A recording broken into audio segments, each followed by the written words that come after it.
اور اللہ کی ذات پر پہلے سے زیادہ توکل کریے اور محنت کریے، جستجو کریے، اور میں بھی یہ کوشش کروں گا کہ انشاءاللہ تعالی مہینے میں کم سے کم ایک دن گلبرگہ ضلع میں آؤں، نہ صرف گلبرگہ شہر بلکہ گلبرگہ ڈسٹرکٹ میں جہاں پر بھی ہماری تنظیم مضبوط ہوگی وہاں پر بھی ہم جائیں گے، چاہے وہ جلسہ ہوگا یا اس طرح کا اجلاس ہوگا یا پھر ذمہ داروں سے ملاقات ہوگی تو میں انشاءاللہ تعالی ضرور آؤں گا۔ میرا بھی مقصد یہی ہے، جماعت کا پیغام یہی ہے، جماعت کا نصب العین بھی یہی ہے کہ بھارت کی جمہوریت میں مسلمانوں کی ایک سیاسی قیادت بنے، مسلمانوں کے ایک لیڈرشپ بنے، مسلمانوں کی ایک سیاسی آواز بنے، مسلمانوں کی ووٹ کی اہمیت دوبارہ پیدا ہو، مسلمانوں کے ووٹ کی اہمیت دوبارہ پیدا ہو۔ اور جب یہ چیزیں اسی وقت ممکن ہوگی جب ہم تمام متحد ہو کر اپنے ایک مرکز سیاسی سے وابستہ ہو کر اپنی جماعت مجلس اتحاد المسلمین کو مضبوط کریں گے۔ یقیناً ہم مختلف مسلک سے اور عقیدت سے عقیدے ہمارے ہو سکتے ہیں، مگر یاد رکھیے وطن عزیز کے جو حالات ہیں وہ حالات ہم کو اور آپ کو پکار کر یہ کہہ رہے ہیں کہ آپ کو اپنی ایک سیاسی قیادت کو بنانا ضروری ہے۔ میں پھر سے اس بات کو دہرا رہا ہوں کہ میں گلبرگے کے اس تاریخی روحانی شہر کو آنے کا مقصد ایک ہی ہے کہ یہاں سے آپ کی ایک زمینی سطح سے آپ کی لیڈرشپ پیدا ہو، آپ کے ووٹ سے آپ کا نمائندہ کامیاب ہو، تاکہ کرناٹکا کی اسمبلی میں جا کر وہ مظلوم عوام کی ایک آواز بن سکے۔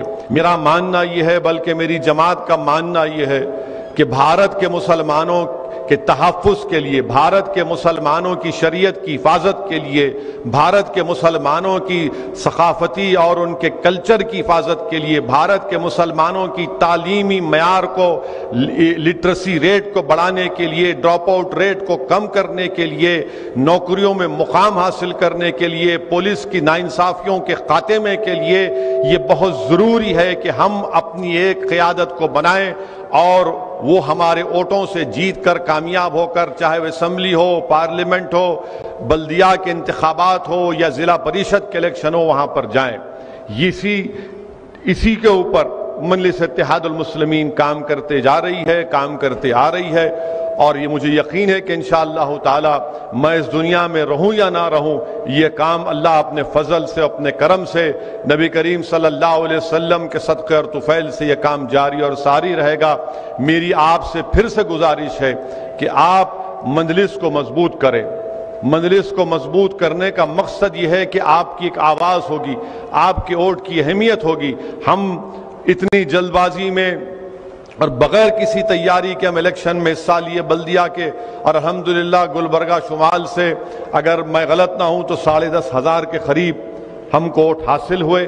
یہ بہت بڑی کامیابی ہے، یہ ایک بہت بڑی کامیابی ہے کہ نہ ہم انتخابی جلسے کر سکے، نہ پوری طرح سے تیاری کر سکے، اور ایسی جماعتوں سے ہمارا مقابلہ ہوا جو برسوں سے گلبرگے میں ان کی جڑیں مضبوط ہیں۔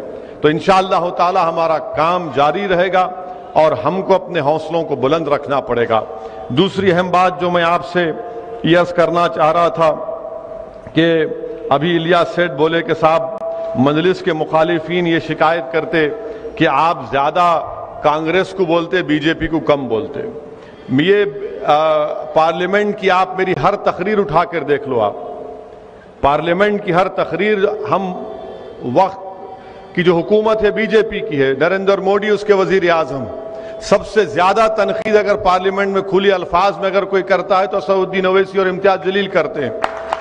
تو اس میں یہ مطلب نہیں ہے، مگر آپ یہ بھی دیکھیں گے کہ پارلیمنٹ میں نہ امتیاز جلیل جا کر موڈی سے گلے ملے، گلے کون ملے آپ کو معلوم، جو دوڑتے ہوئے گئے اور جا گلے مل لیا، اور جبکہ اس وقت گلے ملے جب نو کانفیڈنس موشن موڈی کے خلاف لایا گیا تھا۔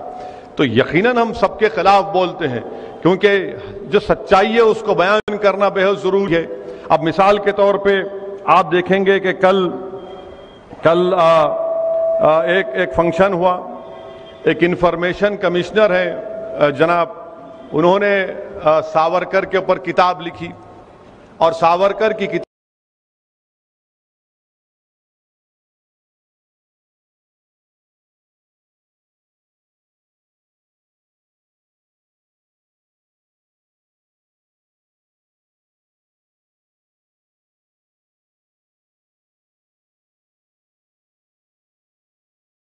مجھ سے کہا کہ یہ باتیں کہیں، اس پر آپ تبصرہ کریے.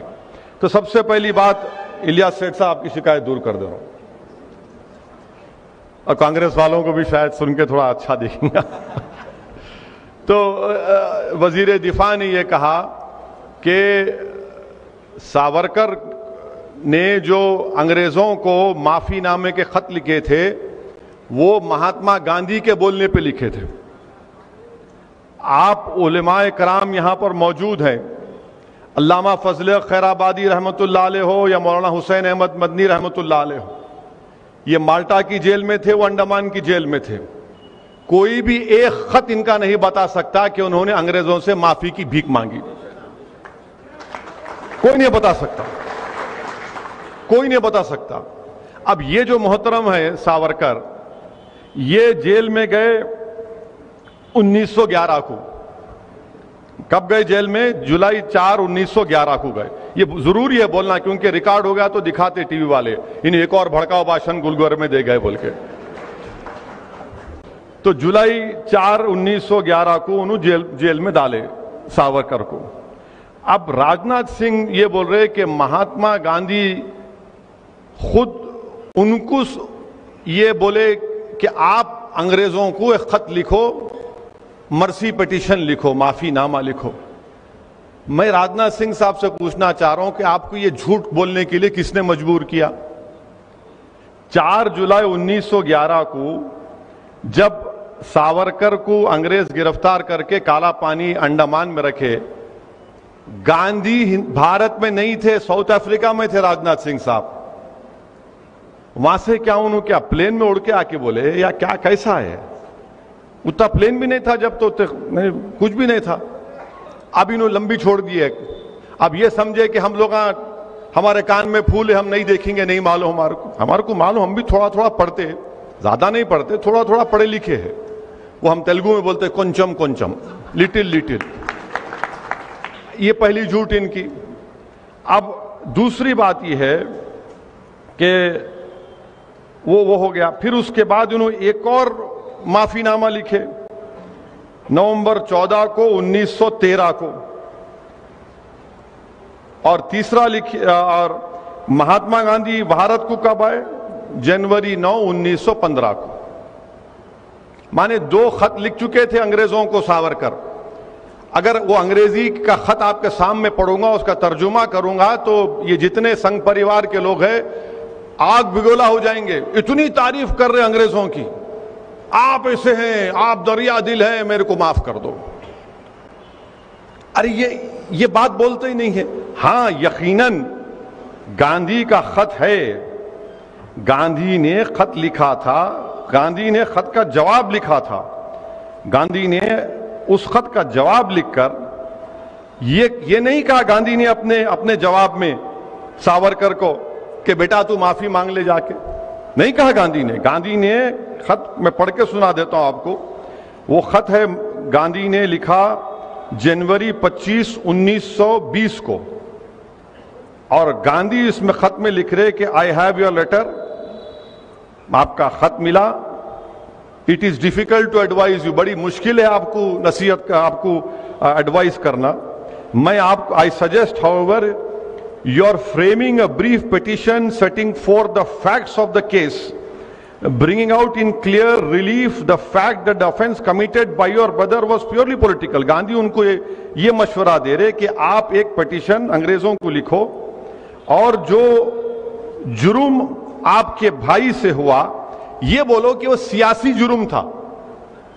I suggest this in order that it would be possible to concentrate public attention on the case. Meanwhile, Gandhi کہاں بول رہے اس میں کہ معافی مانگو؟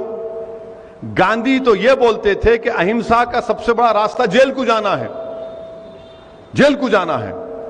اور موصوف کو کالا پانی میں ساورکر کو جیل میں ڈالے، 8 مہینے کے اندر ہی خط لکھ دیا انہوں پہلا. اب راجناتھ سنگھ بولتے کہ ہمارے وزیر دفاع ہے کہ گاندھی نے ان سے کہا تھا. گاندھی نے کہا گاندھی تو جنوری 25 1920 کو خط لکھے، اس سے پہلے تو موصوف 2 خط لکھ چکے تھے. تو اب یہ بی جے پی کا مقصد کیا ہے کہ ساورکر کے بارے میں بڑا اچھا تاریخ میں یہ بھی آیا، میں ایک سیاست کا طالب علم ہوں، 1990 تک بی جے پی ساورکر کا نام ہی نہیں لیتی تھی، ہندوتوا کا نام بھی نہیں لیتی تھی. یہ اڈوانی نے شروع کیا ہندوتوا اور ساورکر 1990 میں، اس کے بعد سے سب شروع ہو گئے. اچھا، ساورکر کی تاریخ کیا ہے؟ ساورکر کی تاریخ یہ ہے کہ ساورکر نے، میں آپ کو بتا رہا ہوں کہ ساورکر نے، اب یہ ہم بی جے پی والوں پہ چھوڑ دیتے، آپ جھوٹ ہے سچ ہے بولو. ساورکر نے 1900 آزادی ملنے کے بعد 1947 میں، کیا ساورکر نے نہیں کہا تھا کہ میں ترنگے کو نہیں مانتا، میں بھگوا رنگ کو مانتا ہوں؟ کہا تھا ساورکر نے یہ بات. تیسری بات، ساورکر نے یہ بھی کہا تھا کہ ہندو بادشاہوں کا یہ کام تھا کہ وہ مسلم خواتین کی عزت لوٹتے، ان کا ریپ کرتے تاکہ جنگ جیت جائے. چوتھی بات ساورکر نے یہ کہا تھا کہ جب نیتا جی سبھاش چندر بوس انگریزوں سے غلامی کو ختم کرانے کے لیے بھارت کے لوگوں سے بول رہے تھے کہ آؤ میری انڈین نیشنل آرمی میں آؤ، تو ساورکر لوگوں کو بول رہے تھے نہیں تم انگریزوں کی فوج میں جاؤ. چھٹی بات، ساورکر یہ تاریخ میں یہ میں کوئی اپنے دل سے نہیں، اس سے نہیں منا رہا ہوں میں. 1939 میں کانگریس اور تمام مجاہدین آزادی نے فیصلہ لیا کہ ہم تمام اپنے اپنے وزارت کے عہدوں سے استعفیٰ دیتے، تو ساورکر لنگنگتو وائسرائے کے پاس جا کے بولے نہیں ہم نہیں دیتے، ہم آپ کے ساتھ ہیں، ہم آپ کے ساتھ ہیں. اچھا، یہ بار بار بولتے ہیں مسلمانوں کو ٹو نیشن تھیوری. ارے ٹو نیشن تھیوری کی سب سے پہلے بات کرنے والا 1937 میں ساورکر تھے. ساورکر نے کہا کہ ہندو نیشن ہے اور مسلمان ایک کمیونٹی ہے. آپ بولے، ہم نہیں بولے. نہ ہم کو ساورکر سے مطلب ہے، نہ جنا سے مطلب تھا ہمارے کو، نہ رہے گا کبھی. اور آپ کو معلوم کہ ہندو مہاسبھا اور مسلم لیگ مل کر اقتدار میں تھے اس زمانے میں، مانے دونوں ہندو مہاسبھا اور مسلم لیگ مل کے اقتدار میں تھے. اور آخری بات، ساورکر مہاتما گاندھی کے قتل میں ملوث تھے. کون بولے بات؟ یہ مہاتما گاندھی کے جو قتل کا مقدمہ چلا اس میں ساورکر ایکیوز تھے. کورٹ نے ان کو کہا کہ ان کا جو پی اے تھا ساورکر کا، باجے نام تھا، وہ جو ایویڈنس دیا اس کو قانون میں کیا ہے کہ کورابوریٹ کرنا، میں نے صرف میرے بولنے پہ نہیں بلکہ الیاس سیٹھ بھی بولنا، وہ نہیں کر سکا. مگر جسٹس کپور جو سپریم کورٹ کے چیف جسٹس تھے، کمیشن آف انکوائری بنایا گیا، انہوں نے اپنی رپورٹ میں کہا کہ ساورکر کے گھر میں گاندھی کے قتل کی سازش ہوئی. آپ ان کو اپنا ہیرو مناتے، آپ ان کو. اچھا یہ بھی چھوڑو، آپ یہ بھی اگر جھوٹ رہا تو کیا سردار پٹیل نے نہیں لکھا کہ ہندو مہاسبھا کی ایک فائنینشیل آرگنائزیشن ساورکر کے ماتحت تھی جس نے گاندھی کو قتل کیا؟ یہ سب چیزیں ہیں اور یہ آپ کر رہے ہیں. جب میں 2004 میں پارلیمنٹ کو، حیدرآباد کی عوام کا لاکھ شکریہ، مجھے منتخب کر کے اللہ نے بھجایا. 2004 میں پارلیمنٹ کے سینٹرل ہال میں گیا تو جیسا ویسا بیٹھے ہوئے سینٹرل ہال، یہاں پر گاندھی کی فوٹو ہے اور اس کے رائٹ اپوزٹ ساورکر کی فوٹو ہے.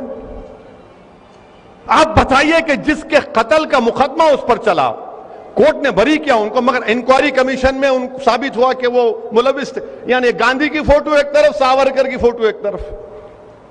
تو یہ کیا ہو رہا ہے ہمارے ملک میں؟ پھر خود وزیر دفاع اس طرح کی اگر بات کریں گے، اور پھر Mohan Bhagwat R S S کے سرسنگ چالک بول رہے نہیں ساورکر اردو بڑی اچھی بولتے تھے، غزل لکھتے تھے، انہوں مسلم دوست تھے. کہتے غزل لکھے تو مسلم دوست ہو جاتے. آج میڈیا والے میں سے پوچھے ملا تمہارے ان کو تاریخ نہیں معلوم، مہاتما گاندھی کے قتل کا جو ایف آئی آر تھا وہ ایف آئی آر بھی اردو میں لکھا گیا تھا. ایف آئی آر بھی اردو میں لکھا گیا تھا کہ ملزم 1 ملزم 2 دفعہ 302.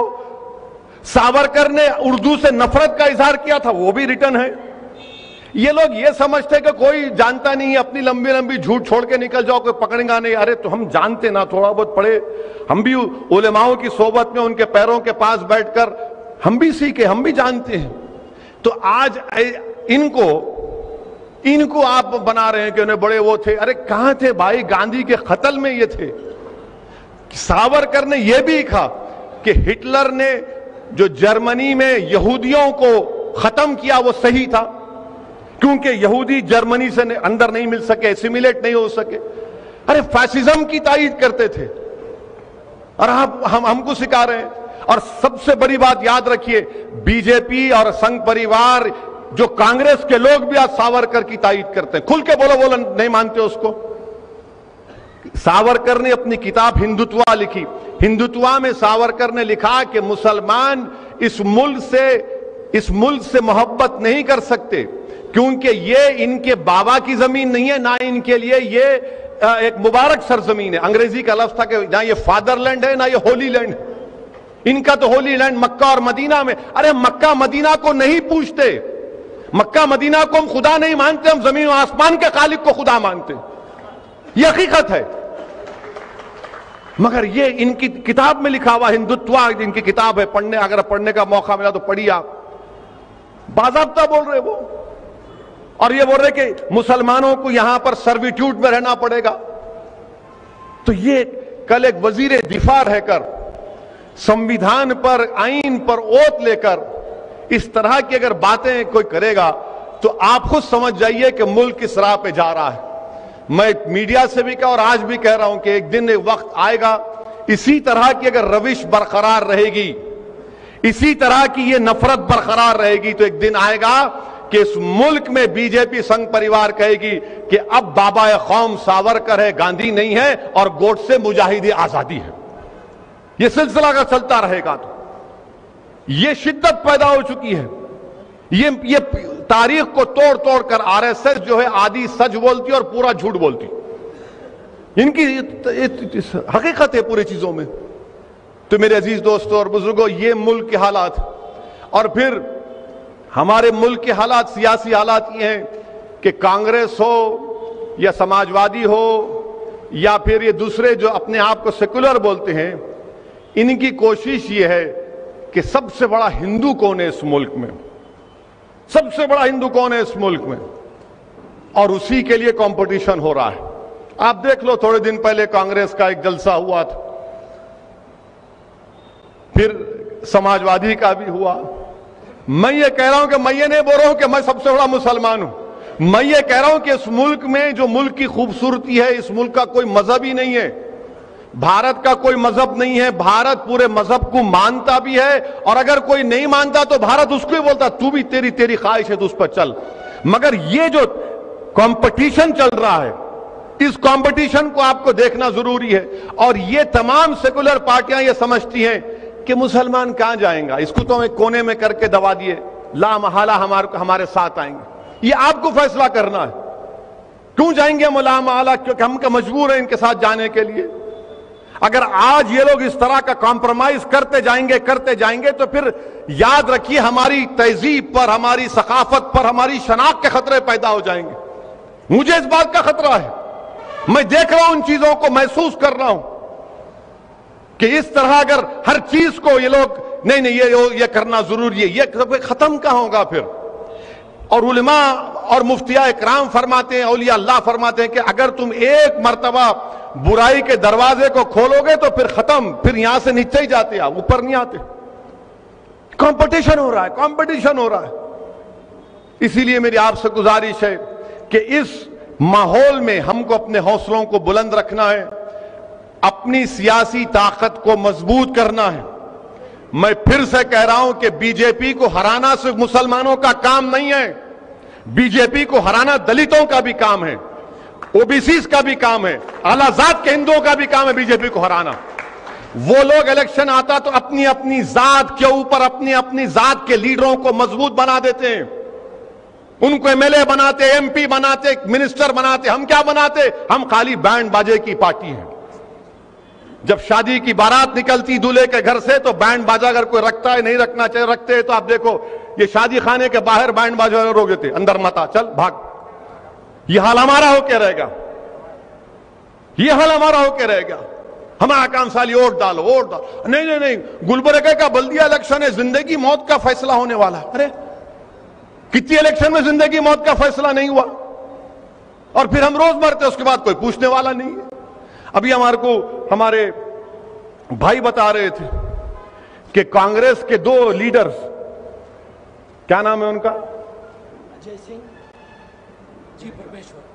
اجے سنگھ صاحب اور پرمیشور صاحب نے بلاری میں جو اسمبلی کا اجلاس ہو رہا, ہمارے بھائی بتا رہے, اس میں انہوں نے مطالبہ کیا کہ تبدیلی مذہب کا قانون لے کر آؤ.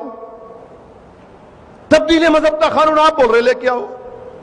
کلیم صدیقی صاحب کو جیل میں ڈال کے سڑا رہے وہاں پر, کوئی کیس نہیں ہے ان کے اوپر, صرف تنگ کرنا ہے ان کو.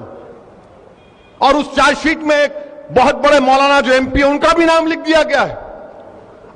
وہ وکیل صاحب میرے کو بھیجائے, میں دیکھ کے تعجب کرا کہاں سے کہاں ملا دے رہے. آپ بول رہے کہ دھرماتن کا مانے تبدیلی مذہب کا قانون لے کے آؤ. کہ یہ پالیسی ہے کانگریس پارٹی کی؟ کیا آپ بول رہے آپ کے بڑے بڑے لیڈرز بول رہے کہ کنورژن کا قانون لے کر آؤ بلاری میں جو اسمبلی کا اجلاس ہونے جا رہا ہے؟ میں مذہب اگر بدل رہا ہوں, اگر کوئی اسلام قبول کرتا ہے تو ملک کو کیا خطرہ ہے اس میں بتاؤ میرے کو تم. اگر میں اشہدو ان لا الہ الا اللہ و اشہدو ان محمد رسول اللہ کا اقرار کر رہا ہوں تو ملک کو خطرہ نہیں ہے اس میں, ملک مضبوط ہوتا ہے اس میں. کیوں مضبوط ہے؟ کیونکہ بھارت کا آئین مجھے اجازت دیتا ہے کہ میں جس مذہب پر چلنا چاہوں چلوں, نہیں پسند آیا مت چلوں. مگر آپ یہ بتانا چاہ رہے ہیں کہ تم اگر مذہب تبدیل کرو گے تو ملک کو خطرہ ہوگا. ملک کو خطرے کی بات کہاں ہے اس میں؟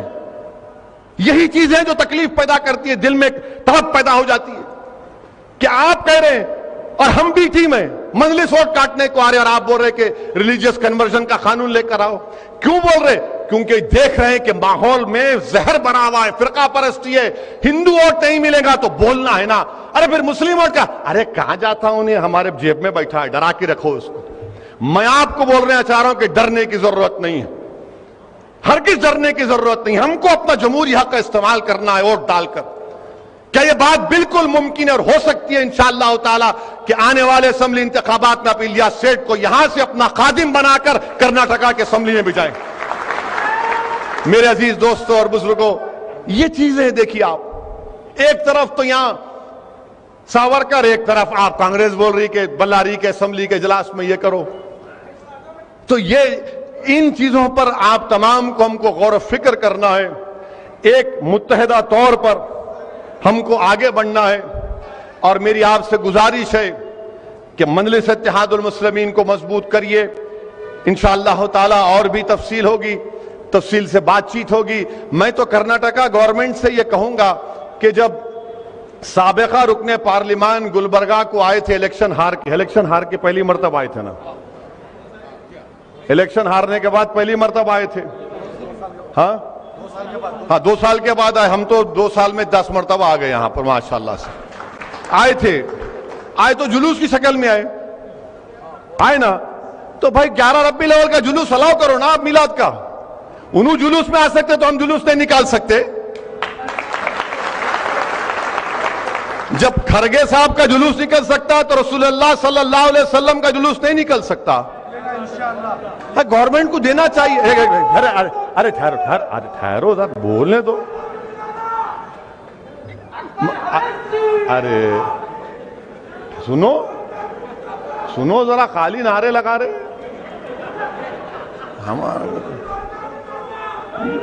جب جلوس نکل سکتا ہے کھرگے صاحب کا تو ربیع الاول کا بھی جلوس الاؤ کرو آپ. ان کو بھی کووڈ کے گائیڈ لائنز ہے, ہمارے کو بھی دو, ہم بھی نکالتے. اب اس کے بعد بولیں گے دیکھو انہوں آ کے بھڑکاؤ بات کر کے چلے گئے. بھڑکاؤ بات کیا کیا بولو آپ. ان کا جلوس نکلا نہیں نکلا کھرگے صاحب کا؟ نکلا نا. ہاں یہ بھی دو آپ, یہ بھی دو نا بھائی. یہ تو ساری کائنات کو آزادی ملی اس دن, شیطان بھاگا کود کے, آپ نہیں دیں گے. تو یہ چیزیں, یہ جب سچائی کو بیان کیا جاتا ہے تو ان کو تکلیف ہو جاتی ہے آئے کہیں کیوں یہاں پہ. اچھا میں جہاں کہیں بھی بھارت کے کونے میں جاتا ہوں یہاں کیوں آئے انہوں.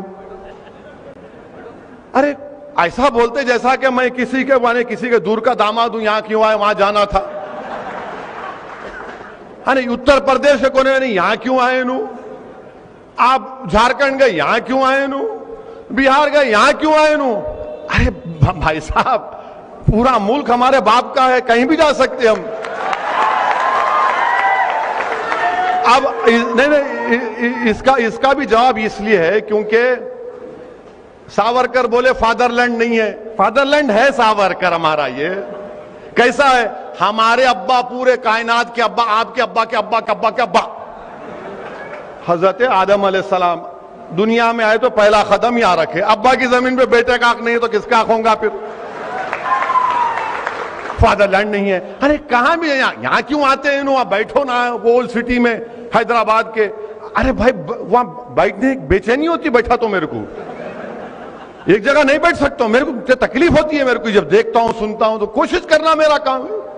یہ ہمارے تمام ساتھیاں ہیں. کیا کون سی دولت ہے بتائیے جو میں الیاس سیٹ سے لے رہا ہوں یا میں ان کو دے رہا ہوں. اللہ جانتا ہے کیا ہے. صرف ایک طلب ہے, ایک جذبہ ہے کہ نہیں ہماری آواز ہونا, غریب مظلوم عوام کی, مسلمانوں کی ایک آواز ہونا, ایک طاقت دیکھنا, ہمارے ووٹ کی ویلیو ہونا, ہمارے مسائل حل ہونا.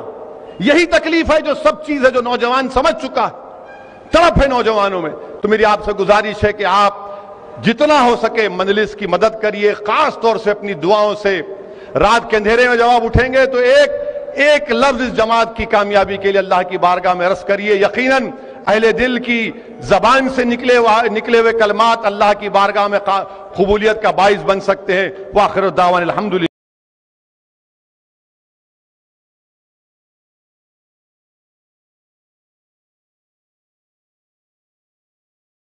اللہ رب العالمین.